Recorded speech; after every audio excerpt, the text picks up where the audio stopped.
Hi hello welcome to my channel பாரம்பரியமும் நவீனமும்.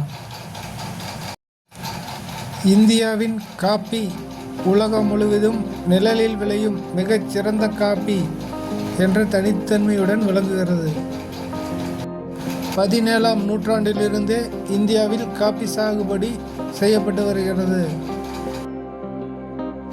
இந்தியாவில் முக்கியமான 2 வகையான காபி செடிகள் பயிரிடப்படுகின்றன. Arabica, robusta. அரேபிகா இது உயரமான மலைப்பகுதிகளில் வளரும். ஆரம்பத்தில் இதுவே அதிகமாக பயிரிடப்பட்டன. 700 முதல் 1200 மீட்டர் வரை உயரமான மலைப்பகுதிகளில் இது வளரும். மென்மையான இனிப்பு சுவையும் குறைந்த கசப்பு அதிக நறுமணம் கொண்டது. ரோபஸ்டா இது குறைந்த உயரத்தில் அதிகம் வெப்பநிலையில் வளரக்கூடியது. அரேபிகாவை விட அதிக விளைச்சலை தரும். பூச்சிகளை எதிர்க்கும் திறன் கொண்டது. இந்தியாவில் ரோபஸ்டா உற்பத்தியே அதிகம்.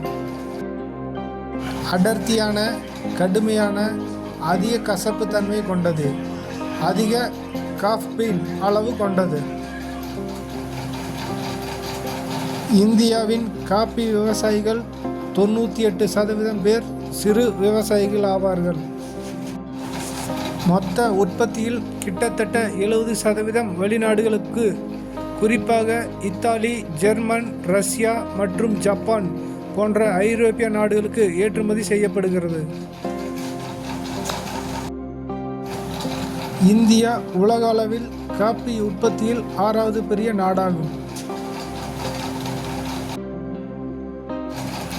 இந்தியாவில் காபி உற்பத்தி பெரும்பாலும் தென் மாநிலங்களில் உள்ள மலைப்பகுதிகளிலேயே நடைபெறுகிறது.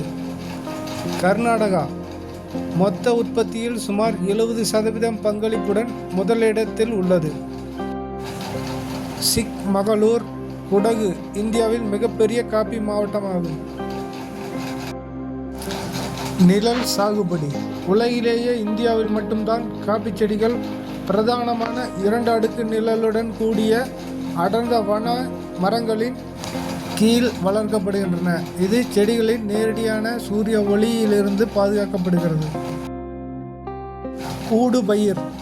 காபி தோட்டங்களில் காபி செடிகளுடன் மிளகு, ஏலக்காய், கிராம்பு, வெண்ணிலா, ஆரஞ்சு, வாழை போன்ற வாசனை பொருட்கள் மற்றும் பழங்கள் ஊடுபயிராக பயிரிடப்படுகின்றன. இது காபி பீன்ஸுக்கு ஒரு தனித்துவமான நறுமணத்தை சேர்க்கிறது. இந்த வீடியோ பிடிச்சிருந்தால் லைக் பண்ணுங்கள். சப்ஸ்கிரைப் பண்ணாதவங்க சப்ஸ்கிரைப் பண்ணுங்கள். நன்றி.